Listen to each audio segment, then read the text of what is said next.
Welcome to the Real Estate Investment Nomad podcast. I am your host, Natalie Salas, an international real estate expert. Join me as we explore the thrilling world of global real estate.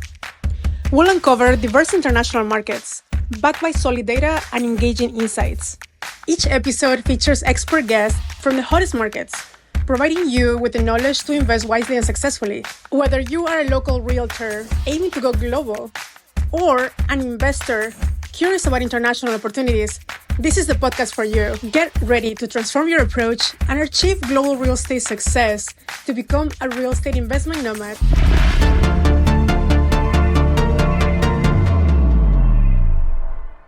Hello, everybody. Welcome to the Real Estate Investment Nomad podcast. Today, we have a guest all the way from London, UK, and we're going to talk about financing, commercial real estate, and anything that has to do with that. Thank you so much, Mike, to join us today, for joining us today, all the way from the other side of the world. Yep. I've got the banner, but that's just to protect the fact that the weather's terrible. Love it. So, Mike, tell us more about your story, more about you, your career, how you ended up in this field of, commercial real estate and lending. Yeah, okay. It's a long journey. I've been in business in the commercial finance space for 47 years, 48 this year. And I've worked for various institutions. I can make it a lot easier. If you look behind me, there's a book called Hard Work or Success. And myself and 21 other entrepreneurs from all backgrounds across the world have written their stories, their journey in their business life, how they got to where they are today. So my journey is in there. So if you're interested in the detail, not the headlines, please go and buy the book. You'll find it on Amazon. That's the title. And read the stories. There's some fascinating stories, very deep stories, all different from all backgrounds.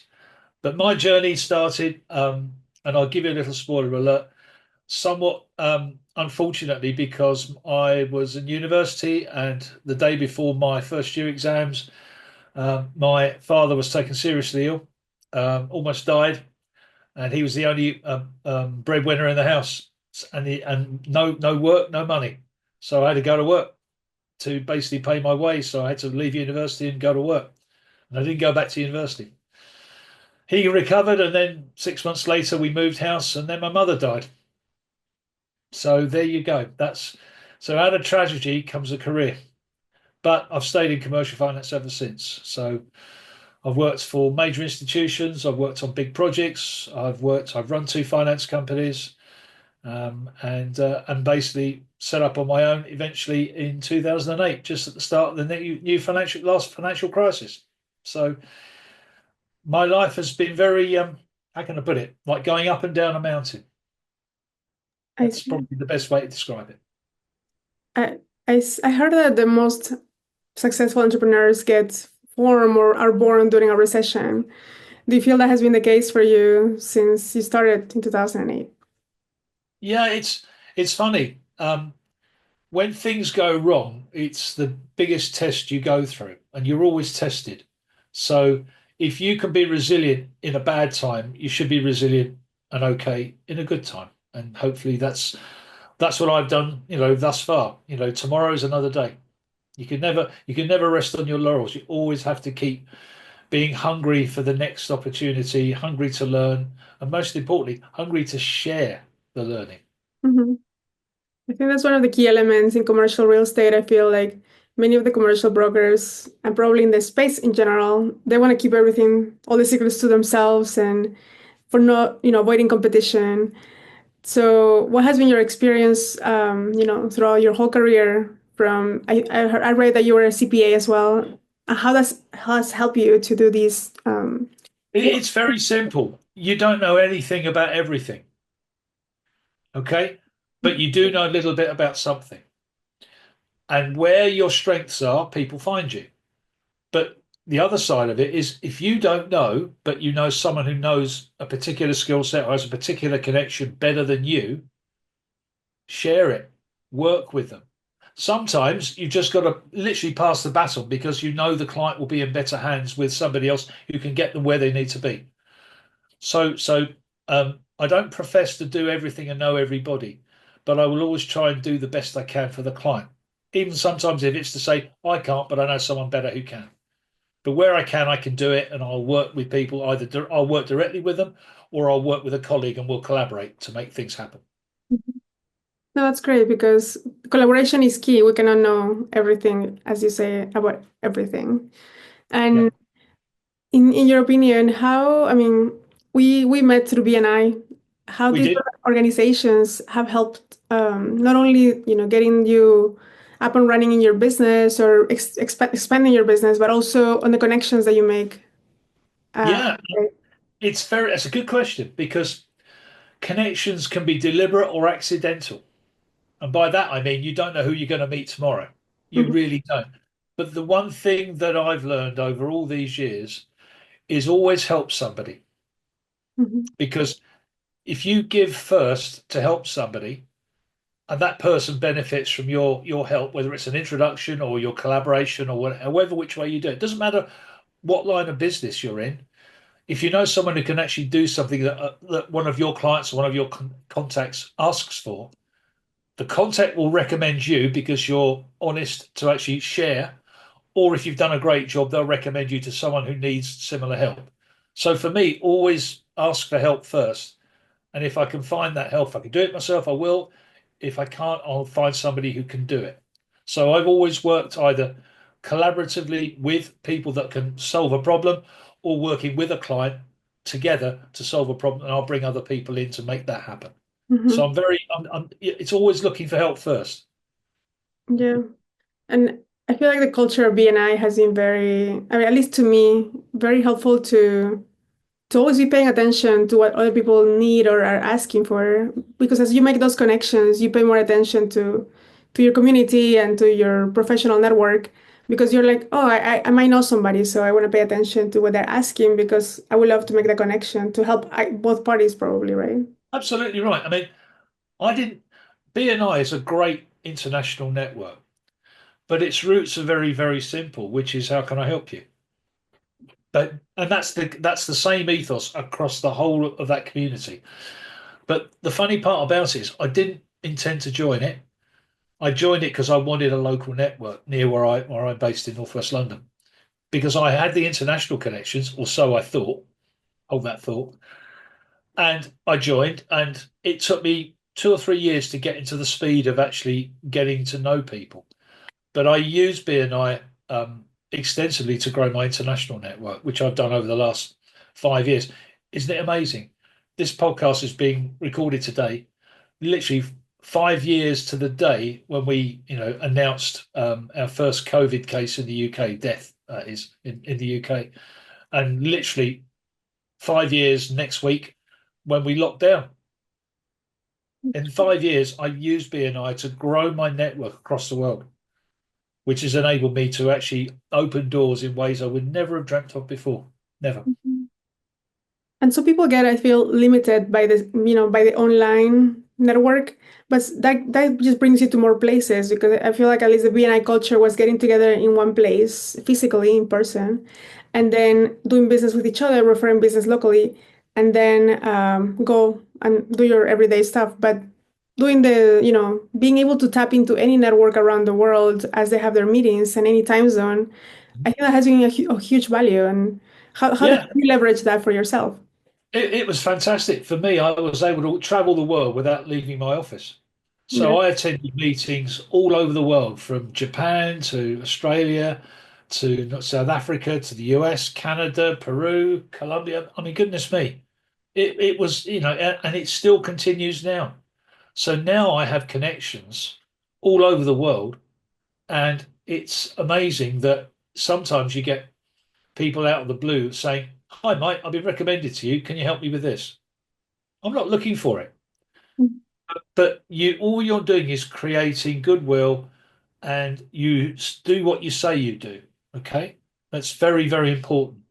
And I'm not afraid to share opportunities with people because if they can do it better locally, then that's the right answer for the client. And the client will come back and say, Thank you. And they do. So all you're doing is building your credibility. So as a result of that, now I get more and more inquiries, and I've joined other groups outside BNI, international groups, where the ethos is exactly the same, which is people who are driven to help one another will collaborate with one another. So I have other networks that do exactly the same thing, but in a more focused, niche way. And it's incredible how if you like, success breeds success. And I'm not using the book as a reference, it's the truth. If you put your effort in, you'll get rewards and in ways you will never, ever dream of or expect. True. It's like the giver's gain, right? Yeah, And yeah, pretty much. And without condition. That's the other thing. yeah. How many times have you or I been asked to do something? And the first question is, what's in it for me? Too Mhm. many times. And my answer is, well, actually, it's not what's in it for you, it's how can I help your customer? Yeah. Because without that, there's nothing in it for you. Hmm. Because you're not helping me to help your customer. So there's got to be an element of trust, and there's got to be an element of we can work together to make it happen. I've seen it happen, and it's happened to me many times where people have taken your goodwill and then used it for themselves. It's happened, and it's happened to you, I'm sure. Yeah, so So the you human have to thing, live by. like, you just have to expect. Because I think culturally, and I wanted to ask you one more question in regards to organizations. Any other organization you would recommend that you belong to or has helped you, like a chamber of commerce, or you being a leader in a few of them as well, Sure. and the Um, purpose of them? that's a great question. I belong to an organisation called Entrepreneurs Community International. Now, some of the people in that are ex BNI or are BNI members, but some are absolutely nothing to do with any organisation at all. And they are genuine self-help groups. So in other words, it's not designed to get business. It's designed to it's like a teaching platform. So, and it's full of people of all ages, all backgrounds, and all disciplines. But the common goal is that we can work together, either in small groups or as a collaborative, to make things happen. And we use it as a problem solving platform. So sometimes one person has got a problem, and we then all help to brainstorm that problem. So it's a collective where we're learning and sharing, and sometimes we're doing it not for us, but we're helping one of our members overcome a problem or solve an issue which they need to solve or find a pathway to the next part of their journey. I like that. So it's It's like a amazing. support group that started as a business group, but you still want to help each other on your businesses. That's right. But it's circular because when you do the help, people get to know how you think and how you work. And when that happens, then you start to leverage your synergies. Hmm. And when you leverage your synergies, you suddenly realize that actually the sum of the parts makes a huge whole. So, I mean, I'll give you an example. We had a meeting yesterday, and I met a business transformation person, and I've done that type of work myself in past lives. When I started my business, I did a lot of business consulting in the public sector. So I did transformation, spin outs of government bodies into sort of private or semi-private organizations. So they work with businesses to build them out and help them scale up. I've got others who've got connections with, international governments and donation bodies that actually want to promote, either social benefit or social sort of businesses or businesses that can scale up with a social outcome. And then there's the idiot here that usually tries to find ways of getting the money to make it all happen. Okay. But funnily enough, the combination of those skills means that we can do a vertical. So you create a vertical from, if you like, from cradle to grave, where you help a business grow, evolve, blossom. And sometimes the grave bit is when you actually sell out or move on. We can do that, and we have the skill sets to do it. And there's a whole group of us who all have complementary skills, but sometimes working in isolation, you don't use that network. So we're using it as a almost like a semi-teaching platform and a platform where we're all we're all called to action. And by that I mean we're actually working together and actually making ourselves actually more useful by actually exploring what we can do to help each other more. And believe it or not, that creates opportunities for business because of our networks. It's like a mastermind of troubleshooting from different areas and industries that probably you Absolutely. wouldn't have had if you're just working alone. You have to research on your own, and there's nothing like, real life experience that, oh, I had an issue with my client like that. Don't do that specific thing, and or save some time or money based on the route that you take. Yeah. And actually, it's really good because when we all have a call to action, it means you do it together. You're not doing it in isolation.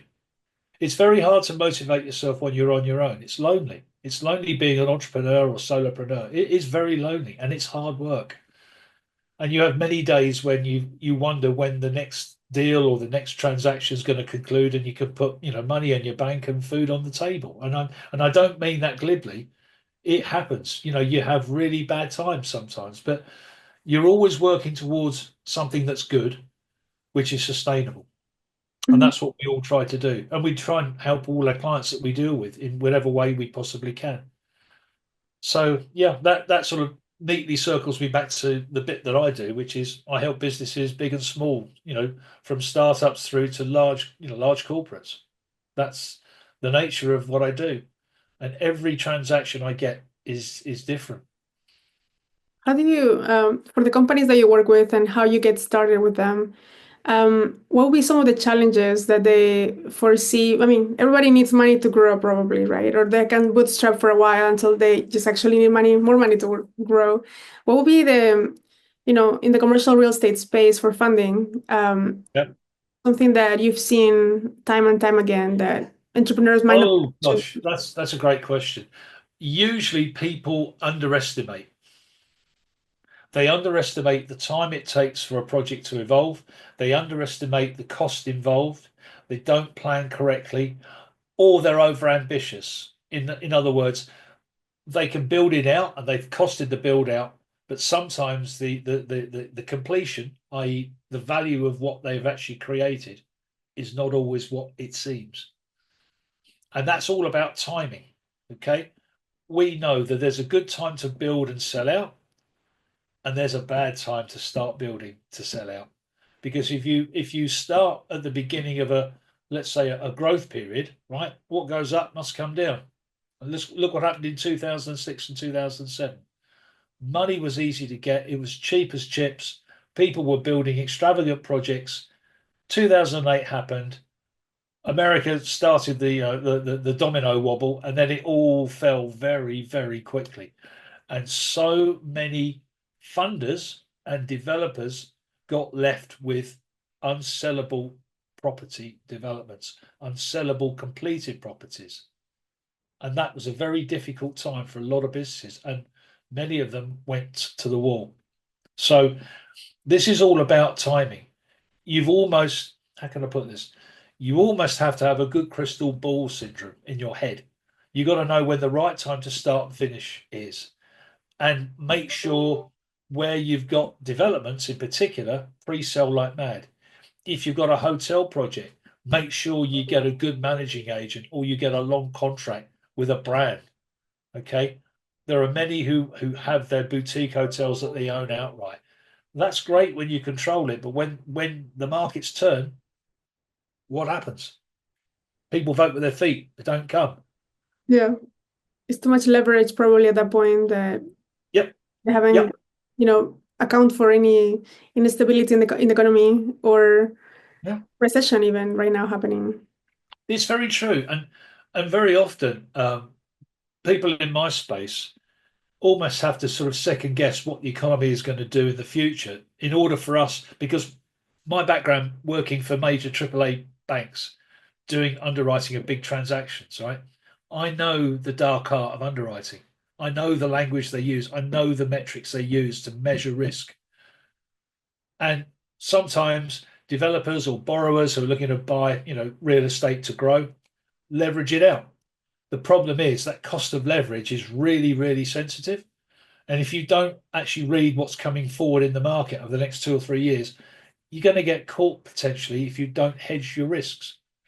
So that's hedging your interest rates, your currency risk, your sales risk in terms of have you pre-sold enough, or have you got a building that's fully tenanted or at least 90% tenanted.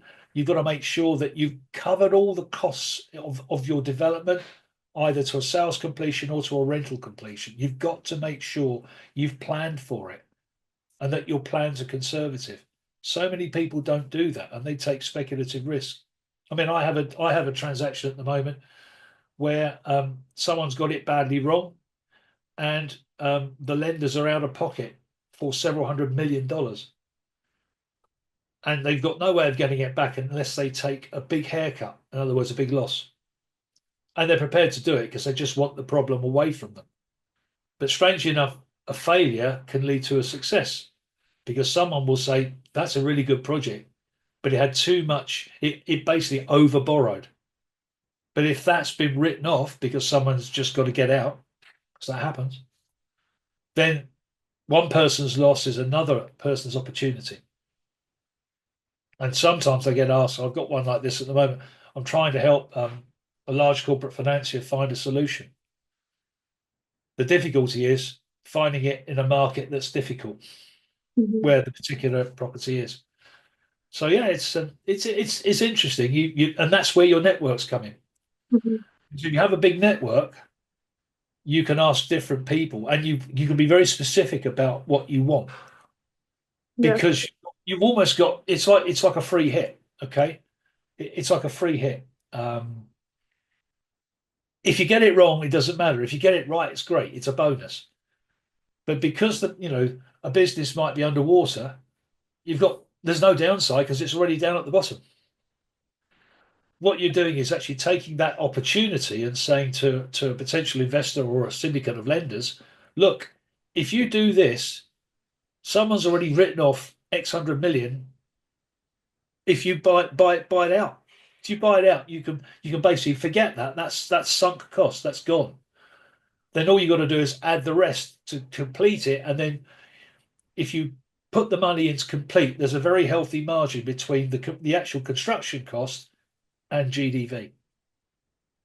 And that's, when you're working in margins of say between 5 and 7% on a construction or a real estate development, which is mixed, or could be a hotel, or could be offices, margins are small. In the UK, they're wafer thin, 3 to 5% in the UK.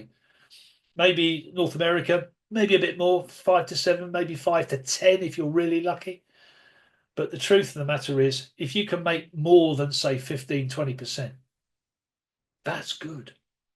So you've got to find somebody who's brave enough to say, yep, this is a great project, great location, great exit strategy, just terribly managed.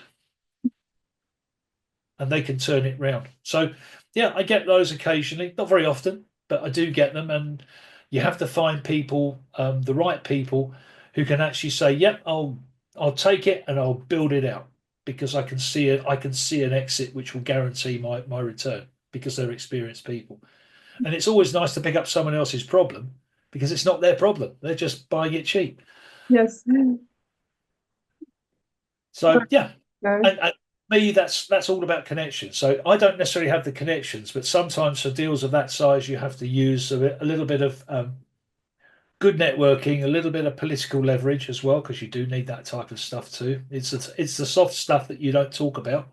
So it might mean knowing people who are close to maybe the locations, the government in the locations where the property is, having the right contacts, potentially having people you can pre-sell to. There's a whole different sort of array of things you need to put together. It's like a 1,000-piece jigsaw, and there's 3 or 4 pieces missing. Okay, so you've got to, maybe if you can't find the pieces, make them up to make sure that the picture looks whole. Yeah. I mean, like, I feel like entrepreneurs are very risky, and then they get into businesses that might not fit, the risk criteria, and then they go too high on leverage, as you mentioned. When do you think that they need to identify, like, how much should they withhold before they ask for help on the financial side of things? Because you just don't know. You try to do everything yourself. Depends on the industry as well, right? It's not a blanket statement. Yeah. But sometimes they either do it too soon and then they ask for too much, and then they over leverage, or they wait too long that the business dies, and it can be.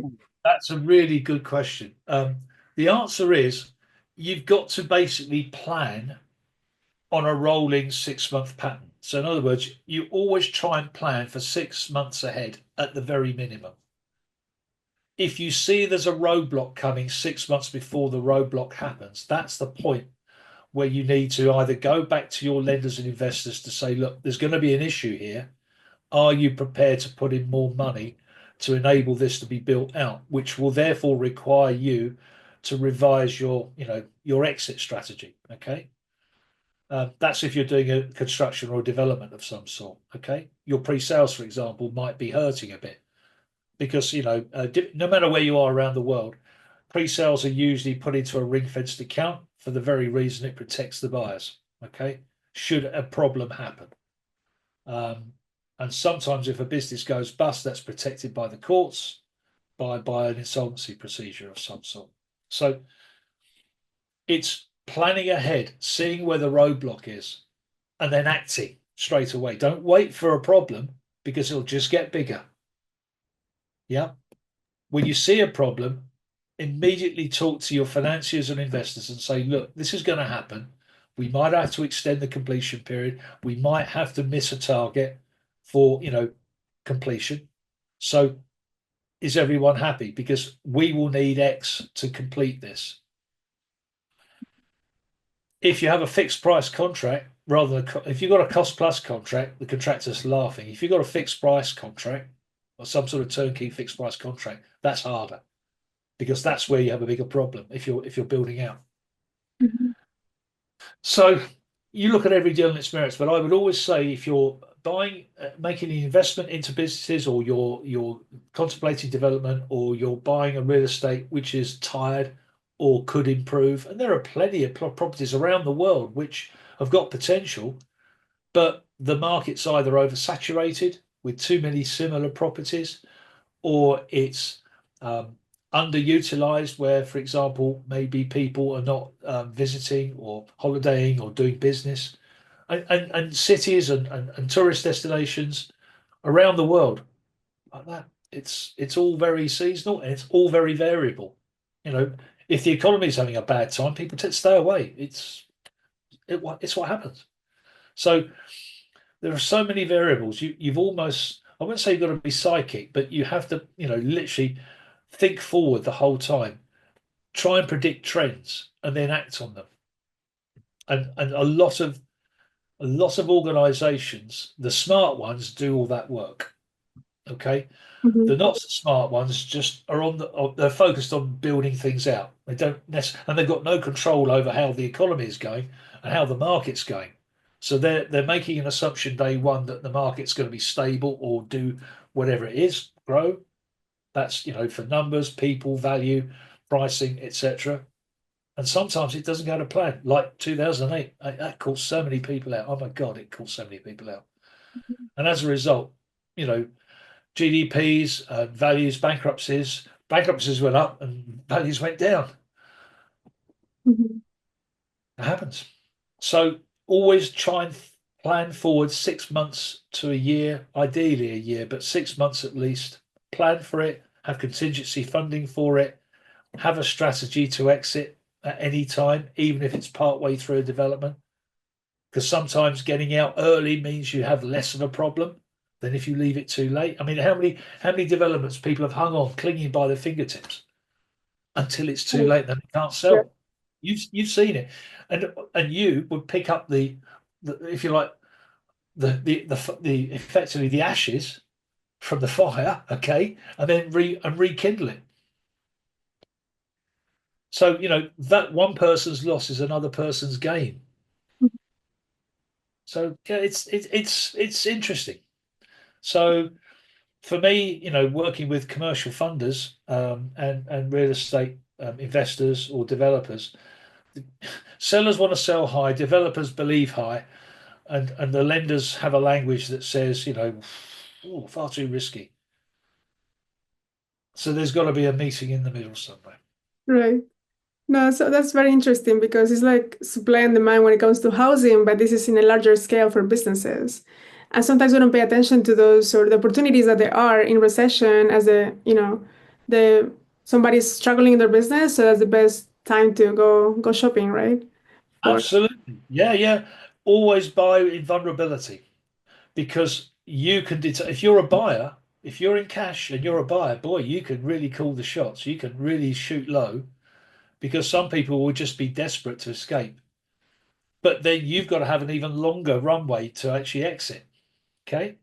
So you don't buy cheap to sell quick. You buy cheap to add value and sell high. And yeah. investors are smart. The smart investors play this long game. It's what they do Mhm. because they can afford to hold for a long time. So buyers in cash and lenders that support those buyers will also go with them because what they will know, if you have a large sort of family office, they'll be used to this. If you're a private investor with two or three core funders, they will know the team and they will back the team because they trust their judgment because they've done it before. So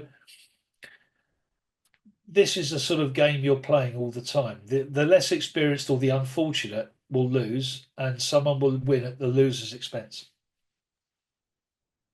No, that's good to know, and I like the how you explain it because it kind of puts you in perspective that buying a business is not so hard if you're waiting for the right opportunity and the right timing, and then having the right team, for the lending part, if that's what you need. Cash will be great, but sometimes there are opportunities that you can leverage, with help with like somebody like you to actually go to the next step on Yeah, yeah, it's businesses. true. And I get a lot of requests for commercial finance where it's the last second of the last minute of the last day. I mean, I've rescued people who needed money, literally to pay bills or to stay afloat. Um, at the very low end of the market, it's very small micro businesses, even businesses backed with private investor money. They get into trouble. I've just literally bailed one out in the UK. Lovely business, but the business model needed changing, and I had to let them know that they've got a fundamental problem with their business, how they bill.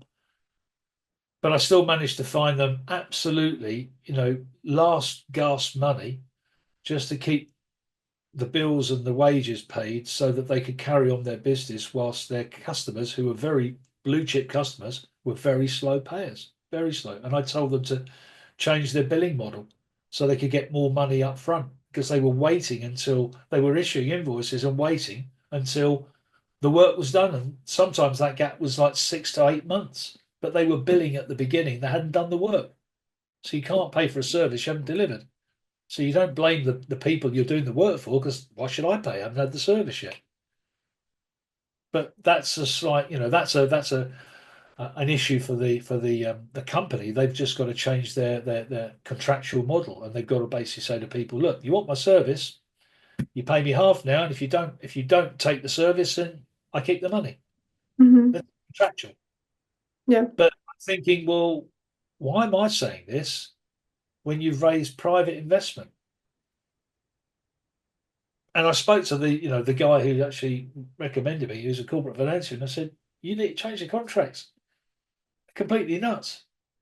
And I've known the guy for years and years and years. I said, whichever lawyers you use need shooting in the nicest possible way because they've actually created a bad contract for your client and you put a lot of money in. You Yeah. need to put this out. So I've left it with them and it's up to them. I can't make them do it, but I'm just observing it from a practical funding perspective, and I'm saying to them that the way in which they're doing their business is not going to help them succeed. Hmm. So it's not my job to tell them what to do, but it's my job to observe what it stops them from doing, which is actually to grow and to actually leverage, finance to help them to grow. They're not fun if they're not careful, they won't be fundable. Yeah. So yeah, Well, this is great because you're helping them, let's say, qualify to the for the loan or for the funding. But if they don't know what they're missing out on or that they need to qualify or those little tiny keys that you just don't know because it's your first time going through it or they having somebody like you in their side, yeah, it's not only that you're giving them money, you're helping them getting the ducks on the road to actually do that. Yeah, I think that's a nice way of putting it. And I try to be an informed friend. It's what I try to be. Um, and sometimes that means friends have to tell their other friends some uncomfortable truths. But if you're a friend, you do it with the best of intentions. So you're not doing it to be critical. You're doing it to say, look, there's a problem. I've identified it. Go away and think about what I've said. And if you think it's a problem you can solve, then here's what I suggest. But it's up to you. You can't make people do it. You know, there's Yeah. a phrase, there's a phrase I use, which is a bit harsh. You can't teach stupidity. No, you just learn that on your own. Yeah. And unfortunately, some people unfortunately can't see that. Hmm. Because they're so, people often get too close. And I see this a lot in businesses where they're far too close to it. Um, I have another client right now. I'm being careful about not naming clients, but I have a client and I can help their business and they need some money and it's all great. Everything was going through. And the only thing that was stopping them was their own process of filing their accounts. They hadn't filed their accounts for nearly 2 years and it was affecting their credit score. And I found a lender, and the lender's very happy, likes the business, but said, all we want to see is your filed accounts for the last year, which is 12 months ago, right? They only filed March 2023. They haven't filed March 2024. They have to do it this month. But they said, as soon as you file the accounts, your credit score will go up and we can provide you the money. That's it. And they came back, the lender came back and said, everything's fine apart from this. So Okay. please file your, and they've seen the accounts. They know they're okay. Hmm. So they politely said, put your finger out, file them. Yeah. Something so simple, but I mean, so simple. Yeah, absolutely. I mean, genuinely simple. yeah, And you think, why have you not done this? You're actually, it's like using a soccer analogy. I'll say soccer right, because there's probably an American audience who will watch this, right? So a soccer audience, it's like scoring an own goal, okay? And you've scored an own goal in the last minute of the game because you haven't done the simple thing. yeah. From that perspective, that you've seen, so many case studies, and expanding a little bit to global, UK has been, I mean, in the news is showing, is losing a lot of investors and people that are moving abroad because UK is getting harsh on the taxation and the regulation. So now they're losing the good people, like the entrepreneurs and investors that were, above certain amount on income. Do you see that is going to be a trend that will continue? More people will leave the UK. Where are they going right now? That's a great question. Okay, let me take you back to 2016 when the UK voted to leave the European Union. Um, the governments that have succeeded, the one that presided over the referendum, have not sought to change it. And the EU has made it very clear that once you want a divorce, I'm not remarrying you. So that's happened. So we now, I believe, is personal view, right? I believe now our economy is sluggish.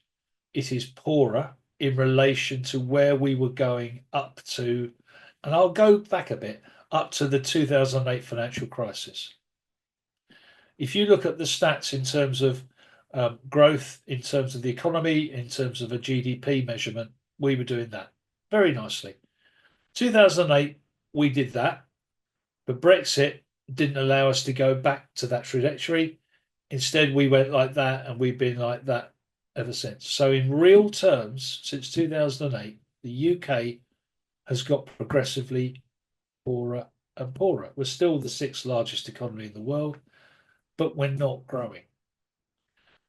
And now we have a change of government that is effectively um, trying to reduce the amount of tax loopholes that non-dom, for example, removing the non-dom status for non-UK residents to basically park their money will lead to a flight of capital.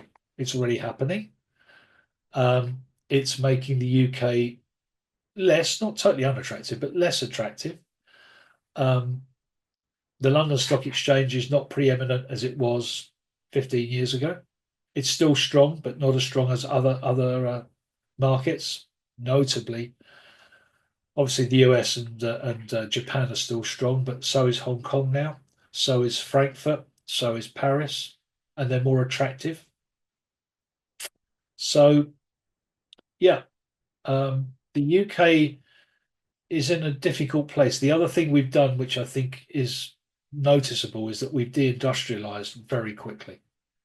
We've become virtually either a very high spec but low output technical and innovation country. So we have some very high value industries which will prevail, but we have a very large service sector, and the public sector, private sector is about 50-50 in terms of job creation. So only half the working population that's working is creating wealth, and the wealth creates the tax, the profit to make the tax to pay for the services. So the fewer businesses that are available around working to create wealth in the private sector is on a gradual slope down as things stand today. No economy can survive that long term unless you grow. You have to create value. So my personal view is that we need to start making stuff and start creating value, which means promoting the private sector more, because that's where the tax is created. If you work in the public sector and you go around to other countries around the world, all over the world, you have a circular economy. If you're providing social service, something's got to pay for it. You either borrow money as a country, or you basically have to create more jobs, which actually create products and services you can sell in country and export abroad. That's what creates tax revenue value. And that's what you use to then spend on the country for its own welfare. What will be the future outlook that you see for UK right now, as at the pace we're going and the direction we're going? I think we're going to flatline at the moment. Our national debt ratio to GDP is really growing alarmingly quickly. We're virtually at 100%. We're not in the levels like Japan are about 160%, Italy about 115, 120%, France 110%. So we're not as bad as other countries in terms of the amount of money we borrowed. And that borrowing is on the basis that people think that the country is going to pay it back. Okay. So the government borrows by issuing effectively securities secured on the country. They've got to believe that country is good for the money. Okay. And Britain had a AAA credit rating when I started working, even after we had our crisis in the 70s. We completely transformed our economy, and we didn't at that point deindustrialize. So we were a high quality credit risk, and we could borrow lots of money. But now that rating's gone down, and as the ratings drop, the costs go up.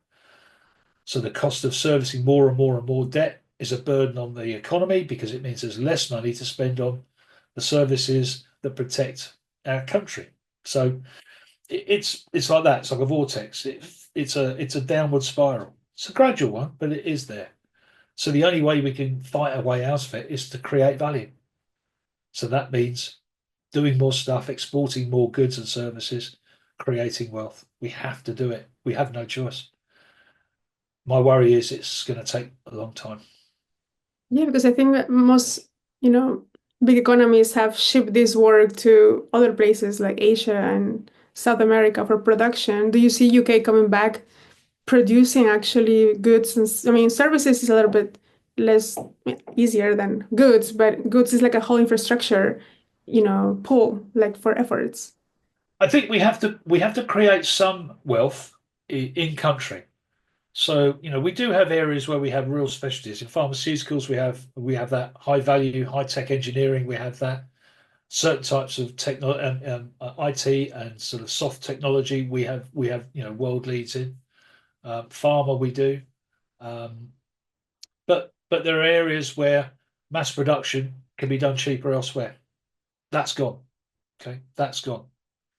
So we have to consider ourselves leaders in niche or high value, high technology um, forms of creating wealth. That's what we have to do. And perhaps I might be controversial here, but the UK is trying to become net carbon zero or net zero carbon as quickly as possible. Um, you can't do that without disrupting the whole country because the whole country is built effectively on a fossil fuel environment. So most homes are heated by gas, and we have the North Sea, which we're not developing. We should be developing, maybe in my personal view. You shouldn't stop the flow of new drilling rights for oil and gas because you need a blended economy, personally. You don't just bet the ranch on net zero because that's never going to work. You have to have a blended economy. Yes, be more green, got no problem with that, but don't literally chuck everything onto the bonfire of vanity. Don't do it. Do it over a longer period of time. It's safer because, for example, every home in the UK has a gas boiler. Okay, we got rid of all our town gas, so all our gas comes from offshore. But we can be self-sufficient in natural gas, but we buy a quarter of it from Europe. Same with electricity. And that's really down to forward thinking. Governments have, for whatever reason, not spent money and shelved projects to create, for example, nuclear power stations or offshore or onshore wind technology to create energy. I mean, 30 years ago, we had no renewable energy sources at all. And now it accounts for about 60% of what we create, but it was done reluctantly. But we've now ditched all of the traditional coal. We have no coal-powered fire stations. We have no gas-fired power stations. We still have gas to power all our homes. Yeah. Oh, you can't undo 30 million homes with a gas boiler. You can't undo it, not quickly. So you have to have a blended approach. And I just feel that this rush to, go green is not necessarily the sort of, the utopia that we think it is. You need to be more measured. But that's just me being an old person thinking, you can't rush these things. You've got to do it in a structured way. Like not all or nothing is, like you said, blended of solutions that can benefit both parties without, breaking the whole system. Well, yeah, I think so. I mean, common sense tells you that, what's the saying? Rome wasn't built in a day, and Yeah. it's not.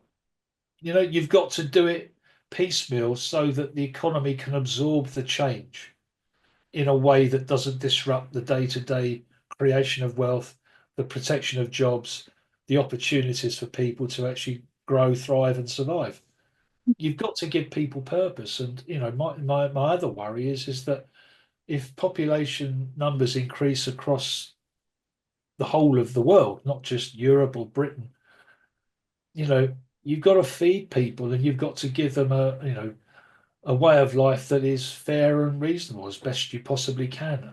And I see that as a longer problem that requires a lot of thought and a lot of very careful management by every country. There's not just the UK problem, that's an international problem. A But worldwide problem. yeah, but it's beyond our pay grades. We just have to control what we can control, and that's what we do. So Since you have this perspective of overall economy, advice will you give to any aspiring professional or entrepreneur, as some closing words of, as you mentioned several ones, but like your top three of like, do this, don't do that, and this will go faster.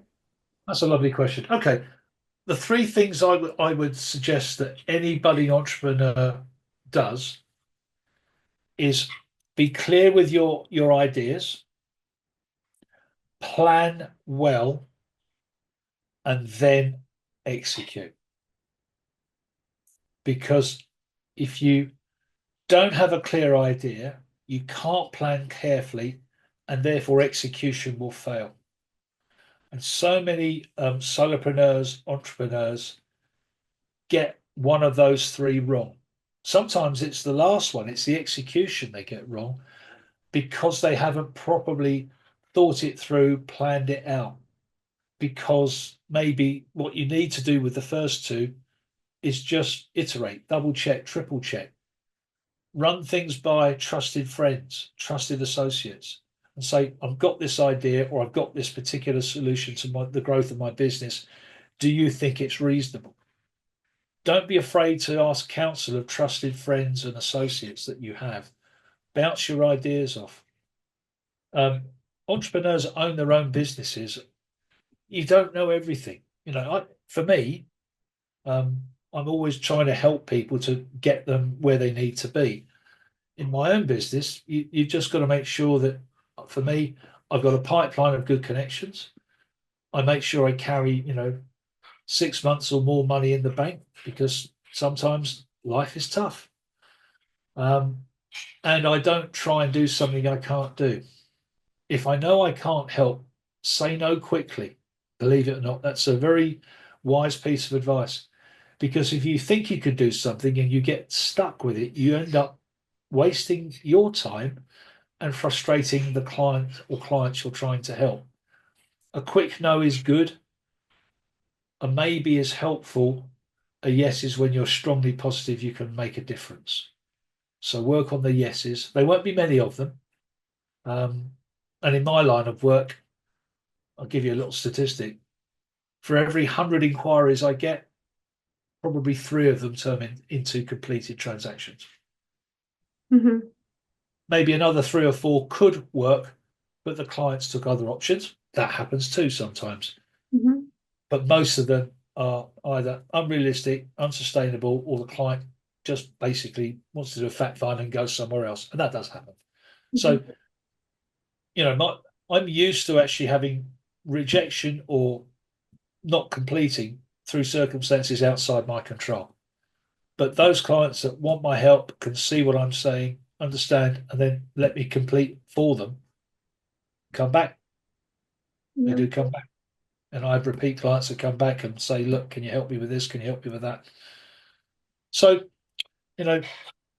it's tough, but it's enjoyable. That's why I do it.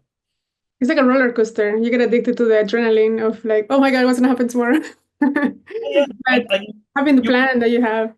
Yeah. I mean, I'm sure you understand that because, it's hard. And you got to eat what you got to kill to eat, you know? Mhm. That's not a really terrible analogy. Yeah, but you eat what you've so you're not killing clients, you're actually getting success for them. But the analogy is that you've got to actually work hard to get success. So Yeah. that's why, leading back to the book title, yeah, it is hard work, and occasionally you get success. But most of the time, and the underlying piece, let me just move ever so slightly there. Yeah, I was gonna ask you, where can people find you? And then the book as well, right? Yeah, the book you can find on Amazon. Okay, so if you put my name, Mike Deacon, onto Amazon as an author, you'll find me, and that book will be there. I really would recommend you read it. It's unlike any business book you'll ever read because it's actually 22 journeys. I love it. No, I definitely want to get the book, and I'm glad that you were sharing with us all these nuggets of your experience and your life. And for the last question that we have for the podcast, it would be to nominate one person that you have worked with or you think would be a good fit for this podcast in the international real estate space. Okay, well, I'll give you 2 names actually, if that's Sure. okay. Sure, Okay, sure. so I would love you to speak to a good Spanish friend of mine. I think you know him as well.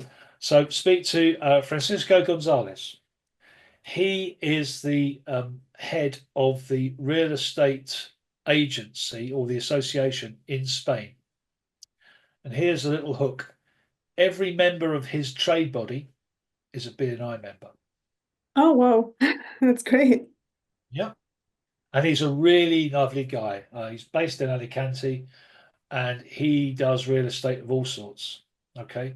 Mhm. Both in Spain and for Spanish clients outside Spain as well. Okay. Mhm. Amazing. Lovely guy.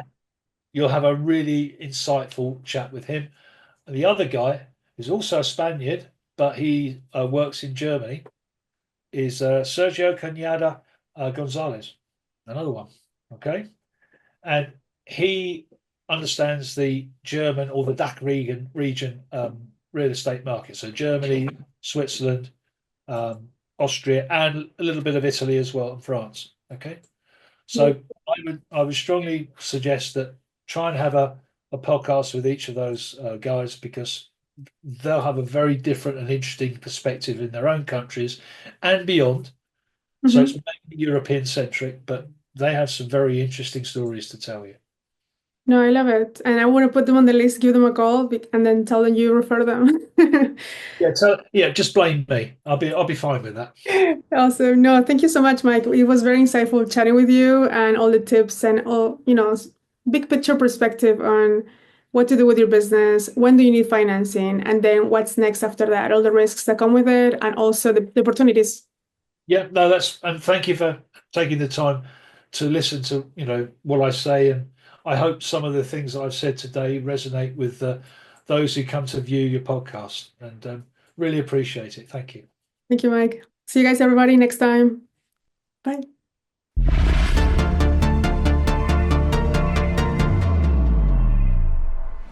Thank you for joining us on the Real Estate Investment Nomad podcast. I hope today's episode has inspired you to explore new horizons in global real estate. Remember, the world is full of opportunities waiting to be discovered. And with the right insights, you can turn those opportunities into successful investments. If you enjoyed the show, please subscribe, rate, and leave a review. Your feedback helps us bring you the best content possible. Don't forget to follow us in social media for more resources and updates. Until next time, my friends, this is Natalie Salas, encouraging you to think big, invest globally, and transform your real estate journey. Safe travels and happy investing.